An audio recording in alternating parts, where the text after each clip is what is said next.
आज हम आगे बढ़ते हैं, थोड़ा सा लिखवा के मैं आगे बढ़ाता हूँ फटाफट। सब्जेक्ट है क्या? अब देखो हिंदी में कल बातें सारी बातें हो गई थी। अब कहा जाए तो सब्जेक्ट क्या होता है भाई, तो हम कह सकते हैं कि what ever is told about the other words in a sentence is called subject.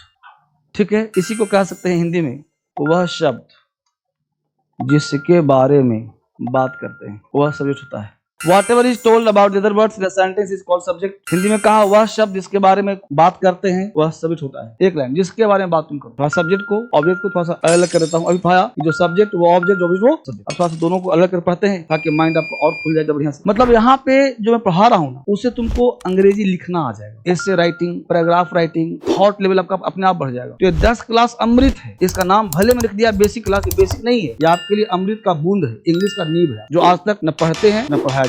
हटाओ इसको। अब देखिए हमने कहा whatever is told about the other words in is called subject. अब सब्जेक्ट होने के लिए हमने कहा था नाउन को छोड़ दो उसको। अब कहा जिसके बारे में हम बात करते हैं। अब समझना गौर से, एक एग्जांपल लेते हैं गौर से, आराम आराम से। हमने कहा एग्जांपल में कि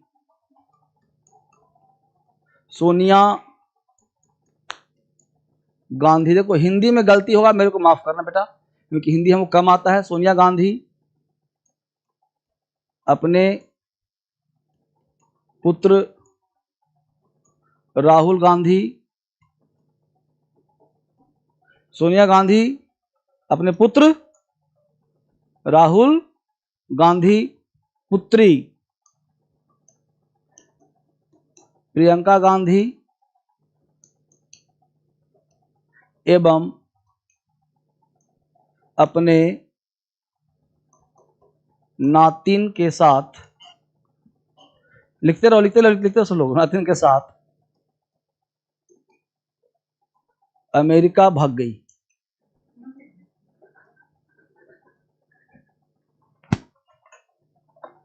अमेरिका भाग गई। सोनिया गांधी अपने पुत्र राहुल गांधी, पुत्री प्रियंका गांधी एवं अपने नातिन के साथ अमेरिका भाग गई। अब देखो सेंटेंस है, ये समझो हिंदू का, मान लो हिंदू का लाइन है, हिंदी में लिखा है, तुम्हें अंग्रेजी करना था इसका। अब मान लो लाइन लिखा हुआ है, अब समझना है अंग्रेजी कैसे बनेगा। अब होता क्या हम लोगों में आदत क्या है कि सेंटेंस बड़ा देख के हम लोग घबरा जाते हैं। है कुछ नहीं होना, इंग्लिश सोचा ही 3 ही वर्ड होना है, सब्जेक्ट वर्ब और होना 3 ही चीज है, चौथा कुछ होता नहीं है। सब्जेक्ट वर्ब और बस यही। इस 3 को ऐसा मत दूंगा कि तुम अंग्रेजी लगेगा हल हुआ है। देखो सबसे पहले हमने कहा व्हाटएवर इज टोल्ड, जिसके बारे में जो कुछ भी। अब जो पीछे पढ़ा भूल जाओ, जो पीछे और दिमाग में है ना रखा हुआ उसको स्टॉप कर लो। आपके पास 1 करोड़ रुपया था, 10 लाख रुपए का एफडी कर दिया, उसको भूल जाओ, वो पैसा तुम्हारा ही है। अब बचा है 90 लाख, उसको कहाँ यूज करेंगे? ठीक है, तो उस इंग्लिश पढ़ा रहा हूं, पार्ट में पढ़ो, जो पढ़ लिया सेट कर दिया, अब उसको अपने आज पढ़ो। तो हमने कहा जिसके बारे में जो कुछ भी कहा जाए क्या कहलाता है। अब जब सेंटेंस पढ़ो आराम से, देखो तो किसके बारे में बातचीत चल रही है। फिर से पढ़ो, सोनिया गांधी से लेकर के यहां तक है कि नहीं साथ में। अब इसी सेंटेंस का अंग्रेजी 99.9% लोग, इवन की इंग्लिश नोइंग पर्सन भी गलती बनाएगा। पता क्या बनाएगा? Sonia Gandhi run away, Sonia Gandhi went to America, Sonia Gandhi went to, और फिर लगाएगा आगे विथ, क्या लगाएगा? With her son Rahul Gandhi and her daughter Gandhi and her granddaughter. और तुम भी शायद यही सोच रहा हो, लेकिन मुझे बताओ, हमने एक लाइन लिखवाया कि जिसके बारे में बात करते हो सब क्या होता है? सब्जेक्ट। अब तुम आधा तोड़ के बना दे रहे हो ऑब्जेक्ट, गलती हुआ ना। तो इसका मतलब कि यहां से लेकर के यहां तक का अंग्रेजी पहले आएगा, फिर आएगा भग गई हो गया तुम्हारा वर्ब, अमेरिका हो गया जहां गई अदर वर्ड। तो इसमें यहां तक क्या सब है? पूरा सब्जेक्ट, यहां हो गया वर्ब, ये हो गया अदर वर्ड, ये तो अंग्रेजी तुझता है। अब इसमें खाली तुमको लिखना अंग्रेजी, सोनिया गांधी लिखना आता ही होगा, है ना? समझा मुद्दा? समझ में आया? तो इसका लोग अंग्रेजी क्या बनाएगा, ऐसे बनाएगा Sonia Gandhi went to America with with with करके, गलत हो जाएगा। ऐसे क्या बनेगा, Sonia Gandhi along with her son Rahul Gandhi and her daughter Priyanka Gandhi and granddaughter, है ना, कहां गई, वेंट टू अमेरिका, है ना। बताऊंगा टेंस, अभी पढ़ाऊंगा आपको सब, बताऊंगा कि कौन सा फॉर्म कैसे, टेंस को ऐसा कर दूंगा क्लास में कि जब आप लिखोगे अंग्रेजी, मतलब मेरा मकसद क्या सुनो, व्हाट्स माय एम, मेरा एम है कि तुम अंग्रेजी नहीं बोलना चाहते हो ना, फिर भी जुबान से अंग्रेजी है, और ये आर्ट मेरे पास है, डेवलप कर लिया। तुम कुछ भी बोलना चाहते हो ऑटोमेटिक दिमाग में पूछ कर दूंगा, 10 दिन का समय दो, विद इन 10 डेज। आगे देखो दूसरा पॉइंट ध्यान दो, हमने कहा क्या करें क्या ना करें, क्या करें क्या ना करें। अब इसके बाद तुम जितना लिखना चाहो, यही तो समस्या है यार, क्या करें क्या ना करें, यही तो समस्या है। क्या करें क्या ना करें समझ में नहीं आ रहा है, बोलते हो ना, क्या करें क्या ना करें समझ में नहीं आता है, नहीं आ रहा है, नहीं आया। क्या करें क्या ना, क्या कहूं क्या ना कहूं, क्या कहूं क्या ना कहूं, असमंजस में पड़ा हूं, बोलते ना ऐसा। तो क्या कहूं क्या ना कहूं, क्या करें क्या ना करें, कहां जाऊं कहां ना जाऊं, मन बड़ा बेचैन है, उसे मिलूं कि ना मिलूं, है ना। तो जो भी तुम बोलो इस तरह सेंटेंस, तो इस तरह से आप खुद से फ्रेज का निर्माण कर सकते हो, खुद से फ्रेज का निर्माण कर सकते हो।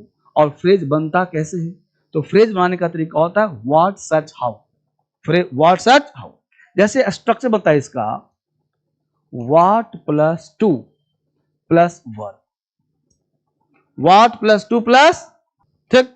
अब बोलो क्या करें, करना का करें क्या होता है, do, what to do, what to do, देखो बन गया ना, व्हाट टू डू। अब देखिए क्या करें क्या ना करें समझ में नहीं आ रहा, समझ में नहीं आता है, चाहे नहीं आ रहा है ना। क्या करें क्या ना करें यही समस्या है,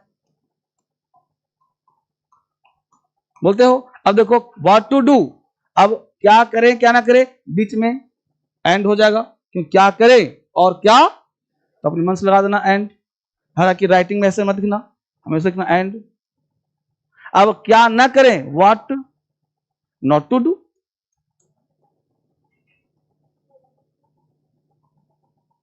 तो फ्रेज बन गया ना। क्या कहूं, व्हाट टू से, क्या कहूं व्हाट टू, क्या ना कहूं व्हाट नॉट टू से। कहां जाऊं, कहां के लिए वेयर, वेयर टू गो, कहां ना जाऊं वेयर नॉट टू गो, रखना पड़ेगा। बस कर एक वर्ड याद करें, कहां कैसे कब, कब कहूं उससे कब ना कहूं, वेन टू से वेन नॉट टू, बन रहा है ना।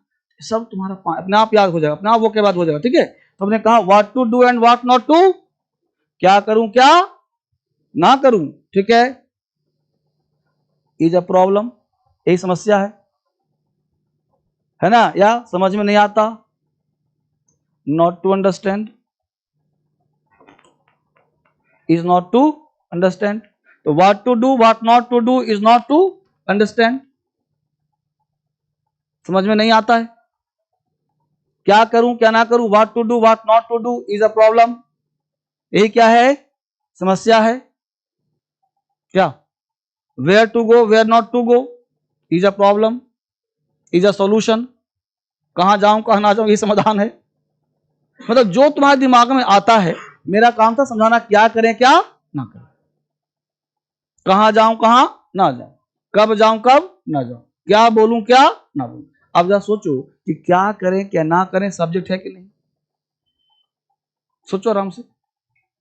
इसी के बारे में बात कर रहे हो जी, कि इसे बोल रहे क्या करें क्या ना करें, तुम लोग इसे बोलो क्या कर, अरे पूछ रहा था ना क्या करें क्या ना करें, समस्या उसकी है, कहां जाए कहां ना जाए इसकी समस्या है। तो कहां जाए कहां ना जाए इसी के बारे में तो बोल रहे हो, तो ही ना वो सब्जेक्ट। अपने माइंड को ब्रॉड करो, देखो बेटा सबसे समस्या क्या है, तुमको हिंदी नहीं आएगा क्योंकि तुम्हारा बैकग्राउंड हिंदी है, तो समस्या होगा। हमने महसूस किया है कि 100 बच्चे पढ़ा रहा हूं, उसमें 2 4 5 बच्चे ऐसे भी होते हैं जिनको समस्या हिंदी में भी है, वो हिंदी भी नहीं समझ पाते हैं। ठीक है, मुद्दा हो क्लियर? और देखो थोड़ा सा और समझो। हमने कहा कि इस कुएं का पानी मीठा है। मैं तुम्हारा आइडिया दे रहा हूं, सब्जेक्ट पहचानना, क्योंकि सब्जेक्ट खत्म कर दूंगा अभी 2 मिनट में। उस तरह से नहीं पढ़ना कि सब्जेक्ट मतलब जो काम करता करता अर्ता करता, छोड़ो कहानी। दिल्ली आ गए भाई साहब, और दिल्ली में डीएसएल में आया हूं, और जो पढ़ाया हूं 2 दिन में सब्जेक्ट, ना तो दुनिया किसी किताब मिलेगा, ना दुनिया में किसी मास्टर के पास होगा। मेरा ये स्टूडेंट कोचिंग खोलेगा तो हो सकता है। ठीक है जी, अब बताओ सोचो आस में, इसमें क्या है सब्जेक्ट बताओ। आधा अधूरा ज्ञान तुमको मिला अभी। इस कुएं का पानी, तो जब भी इसका अंग्रेजी बनाओगे लिखोगे तो इतना से लेकर इतना एक साथ ना आएगा बाबू। अगर इतना नहीं लिखोगे तो गलती ना हो जाएगा राइटिंग, बस मरा है। अगर तुमको अंग्रेजी बोलना है लिखना है तो सबसे पहले तुमको क्या चाहिए, सब्जेक्ट। और सब्जेक्ट का टेरिटरी बहुत बड़ा है। जो काम करता है, काम कौन कर रहा है? तो काम कर रहा है, तो उल्टा उल्टा पढ़ते ना हम लोग, तो सही पढ़ना पड़ेगा ना। इस कुएं का पानी मीठा है। ठीक, अब है हो गया तुम्हारा वर्ब, मीठा हो गया एडजेक्टिव मतलब अदर वर्ड हो गया, ये तुम्हारा हो गया सब्जेक्ट। देखो क्या सब्जेक्ट वर्ब अदर हुआ ना। हिंदी में क्या कहा था? हिंदी में होता है सब्जेक्ट ऑब्जेक्ट वर्ब, और अंग्रेजी में सब्जेक्ट वर्ब और ऑब्जेक्ट। पढ़ा हूं सोच देखो, हिंदी में सब्जेक्ट ऑब्जेक्ट, अंग्रेजी में सब्जेक्ट वर्ब। तो इसका क्या बनेगा? जब भी किसी सेंटेंस में तुम्हें का के की दिखता हो, क्या कहा? का के की जब भी दिखता हो तो इसका अंग्रेजी बनाना the plus noun plus of plus noun. क्या बनाना? The plus noun plus of plus noun.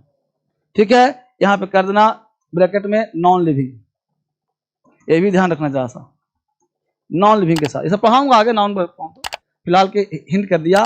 अगर निर्जीव हो, देखो तो कुआं पानी निर्जीव सब है ना, तो इसके लिए क्या करना? The plus noun plus of plus noun, the plus noun plus of plus noun. कहां लगाएंगे? नॉन लिविंग मतलब निर्जीव के लिए। चलिए, तो इसका अंग्रेजी क्या बनाएंगे? यहां पे देखो बोर्ड ध्यान दो, हम करेंगे the water of this river. यहां तक क्या था तुम्हारा? Subject, the water of this river. अब आ जाएगा वर्ब, इज मीठा का, हो गया। कुआं है जी, कुआं क्या होता है जी बोलो? वाल। वेल, वेल का स्पेलिंग क्या होता है? WELL। हाँ वेल, वेल का मतलब अच्छा भी होता है, कुआं भी होता है। ठीक है, यहां तक किसी का आपत्ति? हो गया। अच्छी, और देखो हमने कहा अगला एग्जांपल, शहर के शहर, शहर के शहर बर्बाद हो गया। शहर के शहर बर्बाद हो गया। अभी सिर्फ पहचानना सीखो, कैसे बनेगा छोड़ो कहानी। हिंदी तुम जानते हो, उसी हिंदी को मैं लिख रहा हूं और तुम्हें सिखाने का प्रयास कर रहा हूं। सब्जेक्ट कहां तुम्हारा? बोलो क्या है सब्जेक्ट इसमें? अब उसमें आ गया मुद्दा, अब पकड़ लोगे ना। तो शहर के, कोई काम नहीं कर रहा है इसमें, ध्यान देना। बस एक चीज दिया जिसके बारे में बात कर रहे हैं। तो बात किस बारे में कर रहे हो? अभी युद्ध चल रहा था, क्या कहते यार, देश के देश बर्बाद हो गया, देश के देश टूट गया, गांव के गांव तहस नहस हो गया, घर के घर लूट गया। यह भी बनता है फ्रेज। क्या बनता है? कैसे बनता है ध्यान देना। इसका फ्रेज होता है noun plus preposition plus noun. ये दो नाउन का नेचर होना चाहिए सेम। क्या होना चाहिए? अगर ये दोनों सेम है तो हो जाएगा सिंगुलर, प्लस वर्ब भी लगेगा singular. Noun plus preposition plus noun phrase का निर्माण करता है। अब लोग इसको रट्टा मारेगा, तुमको सिखा दूंगा ऐसे ही। ठीक है, तो अंग्रेजी क्या बनेगा इसका? अंग्रेजी बनेगा सिटी आफ्टर, ध्यान देना, सिटी आफ्टर और साफ लिखता हूं, सिटी आफ्टर सिटी। अगर तुमने कर दिया ऐसा, सिटीज आफ्टर सिटी, ध्यान देना गलत हो जाए तुमसे। तो सिटी आफ्टर सिटी बर्बाद हो गया, पैसिव वॉइस है, हो गया तो चूंकि पास्ट टेंस जैसा लग रहा है तो वाज लगा दो,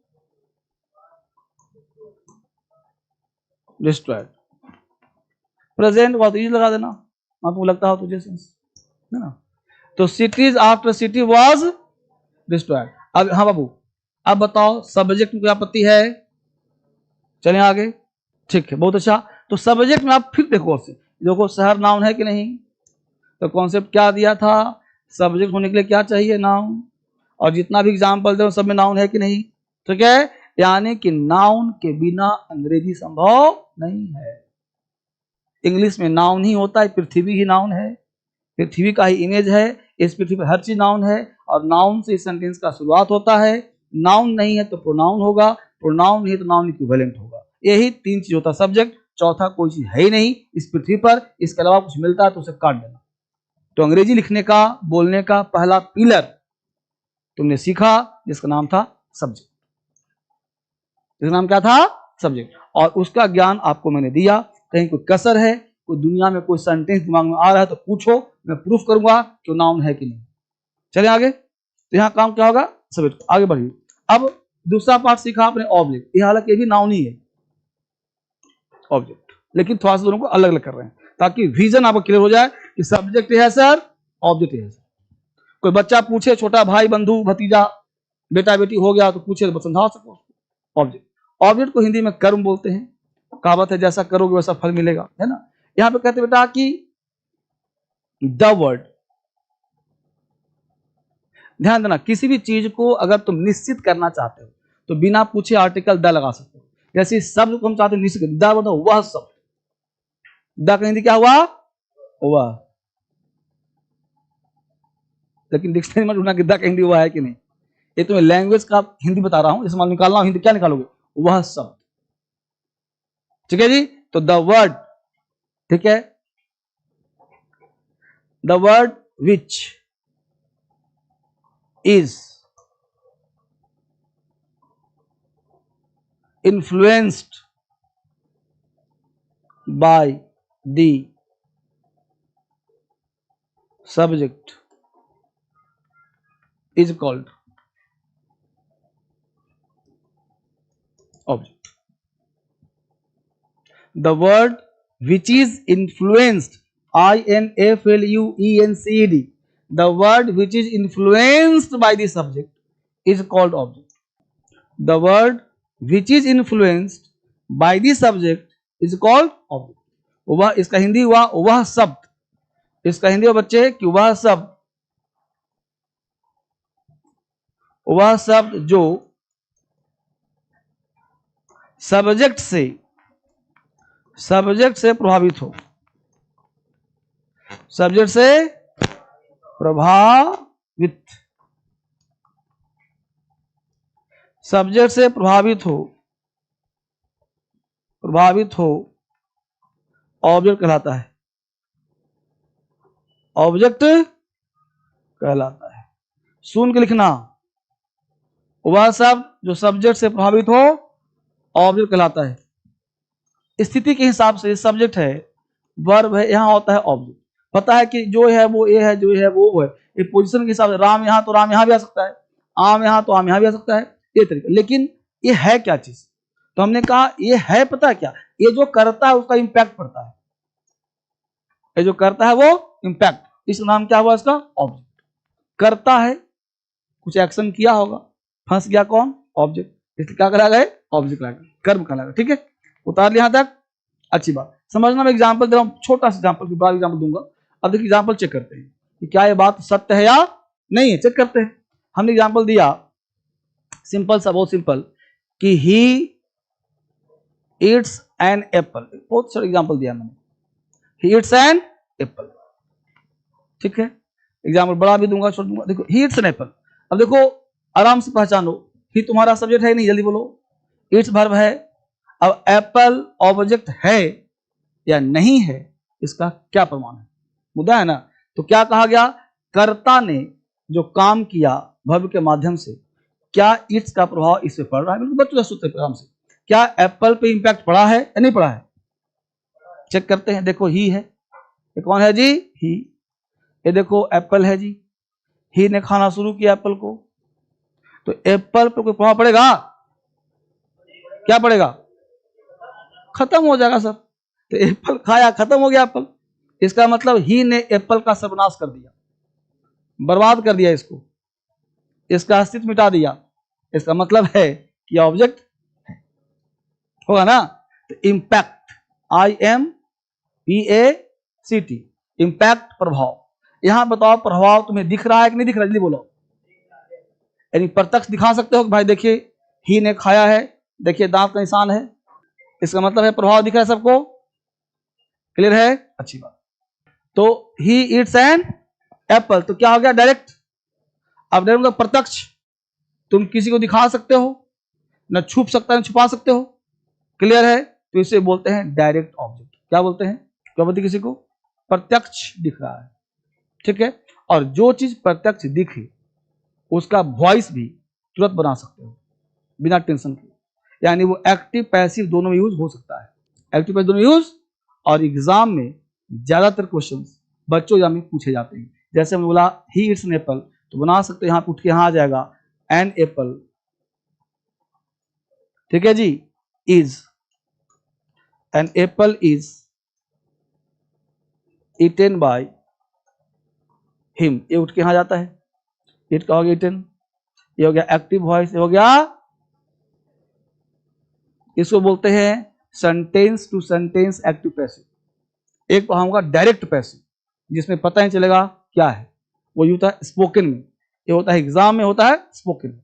स्पोकन में कभी बाई लगा के नहीं बोलते हैं। जैसा आप कल क्लास में आए होंगे परसों, तो बोला था कपड़ा सूख गया, वह पानी में डूब गया, इसमें आई बाई कहीं है नहीं ना, उसे कहते हैं डायरेक्ट पैसिव, सीधा पैसिव वॉइस। तो ये हो गया टेंस, ये हो गया वॉइस, तो क्या हो तुम्हारा डायरेक्ट हो गया, क्या हो गया, ठीक है। दूसरा होता है इनडायरेक्ट, क्या होता है जी? इनडायरेक्ट, यानी कि ऑब्जेक्ट दो तरह का हो बेटा, एक प्रत्यक्ष और एक, अब पहले समझाता हूं व्यवहारिक, या फिर एग्जाम्पल दूंगा तो भूल जाओगे फिर। तो एक हुआ डायरेक्ट, हुआ इनडायरेक्ट। अब एक क्या है, इनडायरेक्ट क्या है? अब व्यवहारिक ज्ञान सीखो। मान लो इसको दिखा सको आम को, ठीक है, तुम यहां खड़े हो, एक व्यक्ति 10 मीटर दूर खड़ा है, 10 मीटर दूर खड़ा है, या 5 मीटर वहां खड़ा है, तो तुम यहां खड़े हो और वहां पे 2 3 4 लड़कियां हैं, तुमको देख करके हंस रही है। अब हंसना होता है 2 3 तरह का, एक हंसना पॉजिटिव, एक नेगेटिव, और एक न्यूट्रल। अब न्यूट्रल कोई कहीं हंस रहा है तुम्हें क्या मतलब, लेकिन अगर तुमको देख करके कोई लड़की या लड़का हंस रहा है, तो तुम्हारे दिमाग में 2 बातें जाएंगी। अगर अच्छा हंस रहा है तो फूल खिलेंगे, बुरा हंस रहा है तो अंगारे निकलेंगे, है ना जी, अंदर से गुस्सा नहीं आएगा, अच्छा तुम हंस रहे हो, दिखाता हूं तुमको, गुस्सा से लाल हो जाओगे। अच्छा हंस रहा है तुम भी मुस्कुराओगे, है कि नहीं। अब कहने का सेंस है कि आप क्या किसी थर्ड पार्टी को वो जो इंपैक्ट पड़ा आपके ऊपर, जो हार्मोनल चेंज हुआ, क्या दिखा सकते हो? लेकिन तुम प्रभावित तो हुए हो, इंपैक्ट तो पड़ा, लेकिन प्रभाव प्रत्यक्ष क्या प्रत्यक्ष? एग्जाम्पल और देख लो, वही एग्जाम्पल को लिखते हैं यहां पे। हमने बोला, एग्जाम्पल दिया हमने कि she laughs at she laughs at you, she laughs at you। तो यहां पे शी बोलो सब्जेक्ट है, laughs at वर्ब है, you है ऑब्जेक्ट, लेकिन इस वर्ब को हम बोलते हैं बेटा फ्रेजल वर्ब। क्या बोलते हैं? Phrasal verb. यानी फ्रेजल वर्ब भी वर्ब होता है, यानी फ्रेज से भी सेंटेंस का निर्माण होता है। ध्यान देना को, यानी लाफ के साथ एट लगा तभी हुआ दूसरों पर हंसना। इसका हिंदी क्या निकलेगा? दूसरों पर हंसना, दूसरों पर हंसना। इसका हिंदी हंसना नहीं हुआ, दूसरों पर हंसना हुआ। लाफ्स एट यू मतलब तुम पर हंस रहा है, मुझ पर हंस रहा है, तो लाफ्स एट बन गया फ्रेज, दूसरों पर हंसना। जैसे लुक मतलब देखना, लुक में एट लगा दिया, लुक एट तो हो गया दिखाना। जैसे look at the board, look at me, look at him, है ना। तो लुक में एट लगाया तो बन गया फ्रेजल वर्ब। क्या बन गया? Phrasal verb. तो यहाँ पे लाफ एट बन गया फ्रेजल वर्ब। तो subject plus phrasal verb plus object, इसका हिंदी हुआ दूसरों पर हंसना। तो ये इसका भी पैसिव हम बना सकते हैं। ठीक है, यानी पैसिव तब बनता है जब क्या होता है बेटा? ऑब्जेक्ट। एग्जाम में पूछता है एक्टिव टू पैसिव। ठीक है, अभी फोकस कहां करना है? सब्जेक्ट पर और ऑब्जेक्ट पर, बस सिंपल होगा। अभी एक्टिव पैसिव थोड़ा दिमाग में डाल रहा हूं ताकि बाद में कभी ध्यान रहे। अभी उतना सीरियस मत लेना कि दिमाग नहीं काम कर रहा है, बस ये समझो कि यू ऑब्जेक्ट है कि नहीं है जी, अच्छी बात। इसी एग्जाम्पल को अगर मैं ऐसे कर दूं, बस एक मिनट, सब कुछ सेम रहे, बस यहां पे यू हटा दूं, सब कुछ सेम कर दूं, ठीक है जी, सब कुछ सेम रहे और इसको यू हटा दिया मैंने और यहां पे ऐसे कर करके हमने कहा कि सी लाव्स एट नाइट कर दिया मैंने। क्या कर दिया? At night. अब बताओ, सी तुम्हारा सब्जेक्ट था, लाव्स वर्ब है। अब लाव्स एट वर्ब नहीं है, क्योंकि रात पर कोई हंस सकता है कि रात में हंस सकता है? रात पर हंस सकता है कि रात में हंस सकता है? तो ये एट हो गया प्रपोजिशन जो नाइट के लिए आया है, एट डे एट नाइट। तो ये ऑब्जेक्ट है या नहीं? जब बताओ, सोचो, थोड़ा डीप में चलते हैं। सी लाव्स एट नाइट, सी तुम्हारा सब्जेक्ट है, पक्का बात है। लाभ भर, पक्का बात है। अब बोलो नाइट ऑब्जेक्ट है या नहीं? बोलो बच्ची, ये रात ऑब्जेक्ट है या नहीं? बस इतना बोलना है। हमने बोला वह हंसती है कब? रात में। तो रात ऑब्जेक्ट है नहीं? क्यों? रात क्यों नहीं ऑब्जेक्ट है बताओ? क्योंकि सर रात में हंसती है तो क्या रात चांदनी हो गया? रात बड़ा हो गया, छोटा हो गया, रात पर क्या प्रभाव पड़ा? तुम रात में हंसो दिन में हंसो से क्या फर्क पड़ता? तो हंस तुम रहे हो, तो ये प्रभाव जो हंसने का वापस लौट रहा है ना भाई, ये रात को क्या मतलब है? कोई रावण थोड़े है। तो अगर कोई पूछे कि नाइट क्या है, क्या तुम ऑब्जेक्ट कहोगे? इसका मतलब कि हमारा जो स्ट्रक्चर अंग्रेजी का है हमेशा ऑलवेज ऐसा नहीं होता कि सब्जेक्ट वर्ब प्लस ऑब्जेक्ट, नहीं होता। अब कहना पड़ेगा subject verb plus other word. और अदर वर्ड का दो कॉन्सेप्ट होता है, ऑब्जेक्ट या अदर मतलब कॉम्प्लीमेंट, मतलब एक्स्ट्रा वर्ड। तो यहां जो वर्ब तो है लेकिन नाइट सपोर्ट नहीं कर रहा किसी, ये अलग एक्स्ट्रा फालतू आ गया है, अननेसेसरी है, इससे मतलब नहीं है इसको, इसलिए इसका नाम होगा ऑब्जेक्ट नहीं। ऑब्जेक्ट नहीं है तो कुछ ना कुछ तो नाम करना पड़ेगा, इसको बोलना पड़ेगा तुम फालतू हो। उस फालतू को हम अंग्रेजी में कॉम्प्लीमेंट कहते हैं। कॉम्प्लीमेंट का हिंदी होता है एक्स्ट्रा वर्ड, उसी को एग्जैक्ट हिंदी बोलते हैं पूरक, डिक्शनरी में बोलते हैं पूरक। ध्यान देना, कॉम्प्लीमेंट नहीं है, कॉम्प्ले PLE है, PLI कर दोगे तो प्रशंसा हो जाएगा, उसको पढ़ेंगे कॉम्प्लीमेंट, यह कॉम्प्लीमेंट। सिर्फ आई और ई का अंतर है, आई और ई का अंतर है। कॉम्प्ली, कॉम्प्ले, पूरक, पूरक, पूरक, एक्स्ट्रा वर्ड पूरक बोलते हैं इसको। अब देखो अंग्रेजी में तुमको आ गया चार चीज, एक सब्जेक्ट आ गया, एक वर्ब आ गया, एक ऑब्जेक्ट आ गया और एक नया वर्ड कॉम्प्लीमेंट आ गया। अब ऐसे सेंटेंस का पैसिव नहीं बनता है क्योंकि इसमें ऑब्जेक्ट। अब यहीं पे बच्चा फंसता है, एग्जाम देने वाला, स्पीकिंग करने वाला, राइटिंग करने वाला। तुम अपने मित्र को कहना, एग्जाम्पल देना कि सी लाफ्स एट यू, पैसिव बना देगा झट झट से। बोलना सी लाफ्स एट नाइट का पैसिव बना दो, जो नियम वहां लगाएगा वो यहां लगा देगा, जबकि इसका पैसिव बनेगा नहीं। क्यों? जो बनाओ गलती होगा, क्योंकि रिसीवर है ही नहीं, और रिसीवर नहीं है तो इंपैक्ट पड़ेगा नहीं, इंपैक्ट पड़ेगा नहीं तो पैसिव बनेगा नहीं। बना देगा कि at night is laughed bye हर, तो ब्लंट अपराध हो जाएगा, गलत हो जाएगा, सेंस ही नहीं निकलेगा उसको। अब जहां से यहां पे हटा दूं इसको, अब जहां अब थोड़ा सा दिमाग को और विजन खोलिए। यानी हमने आपके सामने एक नया टर्म लाया जिसका नाम था कॉम्प्लीमेंट, और कॉम्प्लीमेंट में हमने देखा कि वह शब्द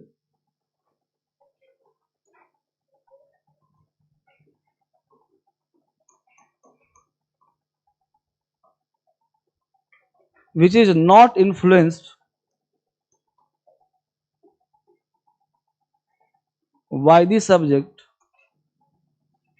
is called कॉम्प्लीमेंट, वह शब्द जिस पर सब्जेक्ट का कोई प्रभाव नहीं पड़ता,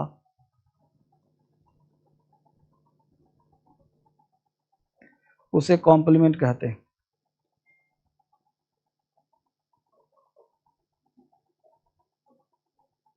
कॉम्प्लीमेंट का हिंदी होता है बेटा पूरक। पूरक मतलब एक्स्ट्रा वर्ड कहो, फालतू को एक्स्ट्रा वर्ड, फालतू शब्द का सकते, ठीक है। अभी ज्यादा नहीं, 5 मिनट क्लास आपसे लेगा अभी। कॉल्ड मतलब कहा जाता है, इज कॉल्ड, कॉल मतलब कहना, इज कॉल्ड कहा जाता है, क्या कहा जाता है, पूरक। The word which is not influenced by the subject is called complement. उतार लिया, अच्छी बात, यहां पर ध्यान दो।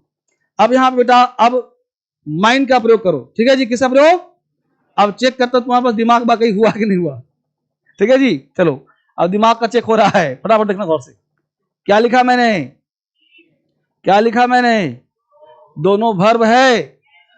गो मतलब जाना, ईट मतलब खाना। डिक्शनरी में वर्ब की संख्या बहुत सारा है ना जी, पता होगा आपको। एक्शन कर रहा है, ये नाउन नहीं है कभी, नाउन, ये ध्यान रखना। नाउन होने के लिए या तो आईएनजी लगाना पड़ेगा या तो टू लगाना पड़ेगा, ठीक। अब ये प्योर वर्ब है, प्योर, दूसरा कुछ नहीं है, ठीक। ईट मतलब क्या होता है, अब जिस चीज को तुम खाओगे उसको छेड़ोगे नहीं छेड़ोगे, बोलो, बर्बाद करोगे नहीं करोगे।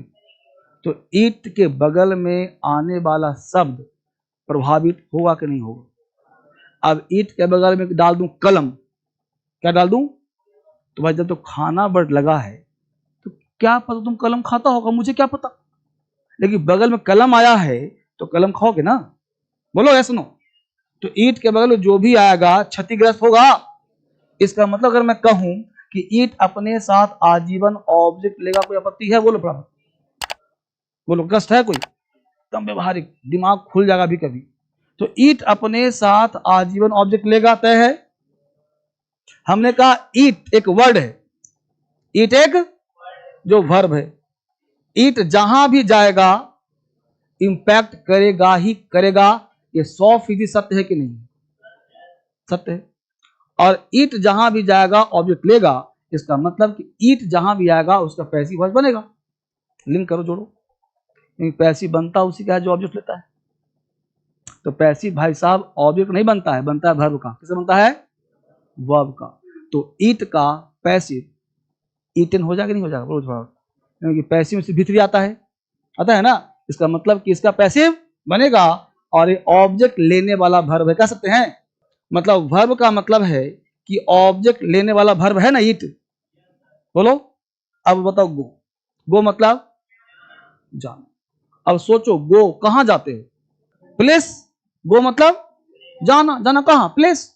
तुम जहां भी जाओगे प्लेस होगा, किसी के सर पे तो जाओगे नहीं, कि सर पे चल चल गया तोड़ दिया नहीं ना, प्लेस जाओगे, मार्केट, फील्ड, घर, द्वार, जहां भी जाओगे प्लेस ही तो होगा।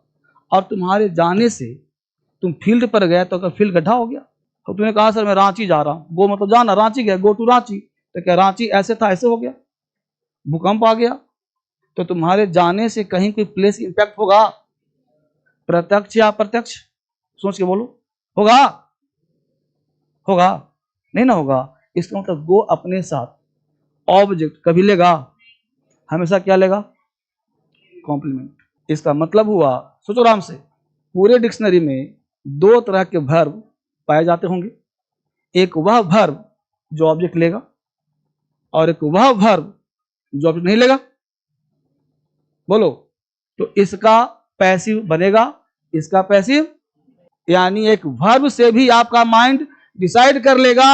एग्जाम में 25 नंबर का पूछता है सीपीओ में, 5 नंबर का यूपीएससी में, 15 नंबर का सीजीएल में, और दुनिया में ऐसा कोई एग्जाम नहीं है जो वॉइस से प्रश्न न पूछता हो। तीसरी बात, स्पीकिंग तुमको बिना वॉइस पढ़े नहीं आएगा। अगर टेंस इंग्लिश का बैकबोन है तो वॉइस उसका लेग है, जब लेग ही नहीं रहेगा तो खड़ा कैसे होगा तुम, तो टेंस और वॉइस के बिना अंग्रेजी ही नहीं है, इसकी जान लो तुम। और यही जब जड़ उसका वही है, तुम पैसिव कैसे बोलेगा भाई, तुम्हारा वर्ब भी नहीं मिलेगा तो वर्ब का मतलब हो गया कॉम्प्लीमेंट लेगा तो पैसिव नहीं बनेगा, ऑब्जेक्ट लगा तो कॉम्प्लीमेंट ऑब्जेक्ट लगा पैसिव बनेगा। अब एग्जांपल कहा क्या है, गो टू रांची, पैसिव बनेगा। अब देखो विजन और क्लियर करो, हमने बोला कम, बोलो कम, ऑब्जेक्ट लेगा या नहीं लेगा, कम कम कम मतलब आना, आना कहां आओगे, तो प्लेस पर, तो कम प्लस क्या कॉम्प्लीमेंट होगा। यहां कहा बीट, बीट मतलब पीटना, बीट मतलब बोलो पीटोगे तो क्या लोगे, लोगे ना, चाहे तुम ढोलक पीटो, किसी लड़के को पीटो, बेचारा प्रभावित होगा ही प्रत्यक्ष चाहे राइट रॉन्ग। इसका मतलब अगर तुमसे एक बात बोलूं कि भाई साहब वर्ब दो तरह का होता है, एक वह वर्ब होता है जो ऑब्जेक्ट लेता है, टेक मतलब लेना, टेक मतलब लेने वाला, बात ना कल जी, ऑब्जेक्ट टेकर वर्ब। एक अभी जस्ट कहा नन ऑब्जेक्ट, ऑब्जेक्ट नहीं लेगा, non object taker verb. Object taker verb को हम बोलते हैं ट्रांजिटिव वर्ब। किसी को समझ में नहीं आता ट्रांजिटिव वर्ब, तुमको समझ में आ गया, अभी वर्ब पढ़ाऊंगा आगे, लेकिन यहीं पे समझा दिया कि दिमाग काम कर जाएगा। क्या बोलते हैं उसे, ट्रांजिटिव वर्ब। ट्रांजिटिव वर्ब का पैसिव वॉइस बनाते हैं, पैसिव वॉइस बनाते हैं। और इन वर्ब बोलते हैं इंट्रांजिटिव वर्ब, इंट्रांजिटिव वर्ब इसका पैसिव नहीं बनाते हैं, पैसिव नहीं बनाते हैं। जैसे तुमने यहां पे कहा सर ईट बनाया जाएगा, तुमने कहा गो नहीं बनाया जाएगा इसका पैसिव, ठीक है। ट्रांजिटिव और इंट्रांजिटिव, हम पढ़ाए क्या सब्जेक्ट, पढ़ाया क्या ऑब्जेक्ट, लिंक कर दिया कहां तक, वर्ब तक, और आपका विजन बिल्कुल हो गया होगा क्लियर। जब वॉइस चैप्टर पढ़ाऊंगा, टेंस पढ़ाऊंगा, अभी आगे बढ़ाऊंगा, दिमाग और काम करेगा। फिलहाल हमने सीखा क्या, सब्जेक्ट ऑब्जेक्ट कॉम्प्लीमेंट प्रभावित कैसे करता है वो देखा। बस इसका रिवीजन बढ़िया से करते रहना घर पे, छोड़ना मत कोई भी क्लास, अभी बिल्कुल ट्रांजिशन फेज है, सावधानी हटी दुर्घटना घटी, अभी क्लास छोड़ना नहीं है, चुपचाप क्लास करते रहो मन को मार के। इंट्रांजिटिव INTRANSITIV इंट्रांजिटिव और सब ना, बच्चा थोड़ा कंफ्यूज करता है। देखो इंट्रांजिटिव,